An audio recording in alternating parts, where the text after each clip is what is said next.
सही है कि उपचार से अधिक उसकी सुरक्षा की है और कैंसर के मामले में भी यही है। कैंसर के रोग पहले कम हुआ करते थे, आज इस नाते भी बढ़े हैं। कुछ अनुवांशिकी है और कुछ हमारा रहन सहन है, जिसको हम अगर सुधारेंगे तो निश्चित रूप से इस पर पार पाया जा सकता है। खर्चीला है, इस नाते मैं समझता हूं कि प्रधानमंत्री जी ने जो चिकित्सा के लिए लोगों को जागरूक किया और अब तो अस्पतालों में भी कैंसर की भी दवा मिल रही है, ट्यूबरक्लोसिस की भी दवा मिल रही है और ट्यूबरक्लोसिस के लिए 2025 तक का समय निर्धारित किया प्रधानमंत्री ने। तो मुझे लगता है कि सबसे पहले लोगों को इसके लिए जागरूक करने की आवश्यकता है।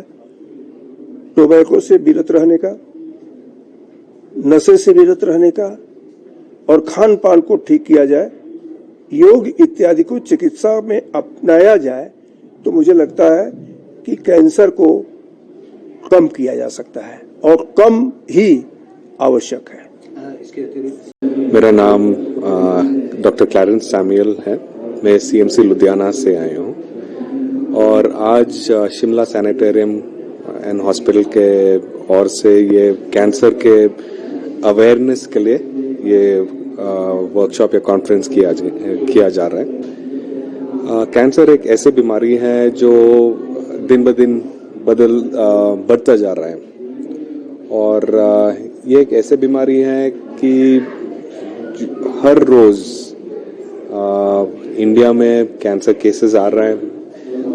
कहते हैं कि हर 4 मिनट में इंडिया में एक ब्रेस्ट कैंसर का पेशेंट होता है।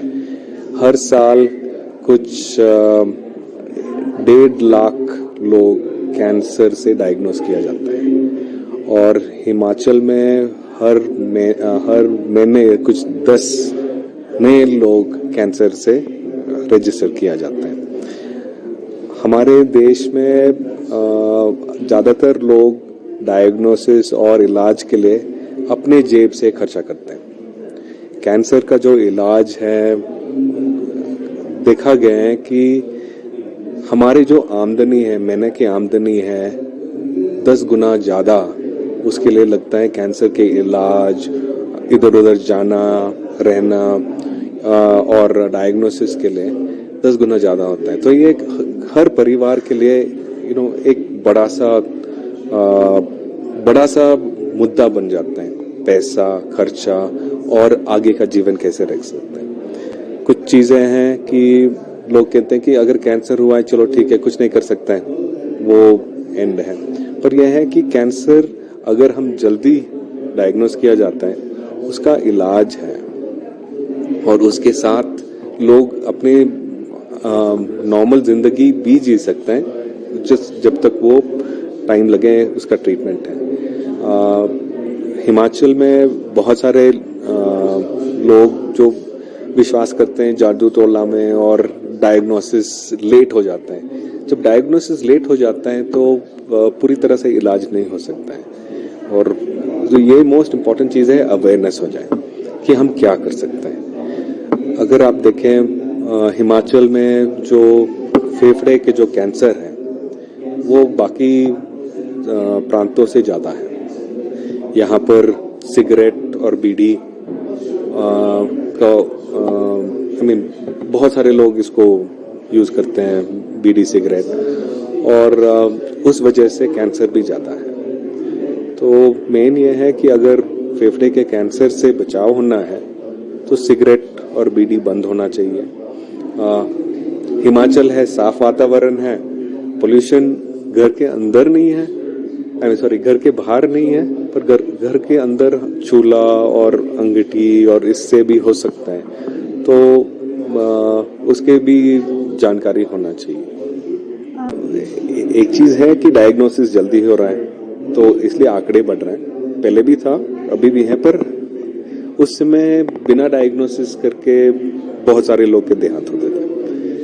अब यह है कि हमें पता है कि कैंसर्स हैं, हमें पता है उसके रिस्क फैक्टर्स क्या हैं, और रिस्क फैक्टर कुछ सालों से हैं। ये नहीं है कि 200 साल पहले बीड़ी सिगरेट चल रहा था। सिगरेट और बीड़ी का जो बढ़ोतरी पिछले 50-60 साल में ही हुआ है, और अभी जो नए फैड है कि सिगरेट बीड़ी स्टाइल है, वो बहुत ही हानि है। अगर हम सिगरेट और बीड़ी को बंद करें, सिर्फ फेफड़े लंग कैंसर है वो 87% कम हो जाएगा। अगर सिगरेट बीड़ी बंद करें तो बाकी जो भी कैंसर्स मिला के 70% कम हो जाएगा। तो ये एक बड़ा मुद्दा है, इसके ऊपर हमें ध्यान देना चाहिए। और बहुत सारे एरियाज में बीड़ी सिगरेट सिर्फ जेंट्स ही नहीं लेते हैं, मेल और फीमेल लेते हैं। तो जानकारी पहले था, जो कीमोथेरेपी पहले था, वो बहुत सारे हर दिन ब दिन रिसर्च चल रहा है और नए कीमोथेरेपी आ रहा है। अभी जो टॉक चल रहा है डॉक्टर विनय गायकवाड़, वो है टारगेटेड। पहले अगर किसी को पेट में कैंसर है, पूरा शरीर के ऊपर कीमोथेरेपी होता है। अभी इनका टॉक है कि जहां पर कैंसर है वहां तक ही हम उस एरिया में ही हम दें। तो जो ट्रीटमेंट का ऑप्शंस अभी है वो पहले से बहुत ही ज्यादा फर्क है। पर ये नहीं है कि 100% क्योर हो जाएंगे। कुछ लोग के लिए रिकरेंस है, पर कुछ लोग कीमोथेरेपी के बाद जब पॉजिटिव लाइफ जीते हैं, अपना पूरा जीवन शैली बदलते हैं, खाना ठीक है, फिजिकल एक्टिविटी ठीक है, उनके जो आत्मिक जिंदगी वो भी ठीक हो जाता है। तो हमारा जो डिस्कशन है वो इंटरनेशनल लोगों नंबर 12 लोग के करीब है, और बाकी सारे हम दिल्ली से आए हैं, लुधियाना से आए हैं, इंडिया और हिमाचल से भी आए हैं। बेसिकली ये है कि जो जानकारी आ रहा है कि जो 10 साल पहले जो कीमोथेरेपी था उससे 5 साल 6 साल लोग जी सकते हैं। अभी जो कीमोथेरेपी है, लोगों का जिंदगी 10, 15, 20, 25, 40 साल भी बढ़ रहे हैं। तो ये है कि टेक्नोलॉजी में तरक्की है,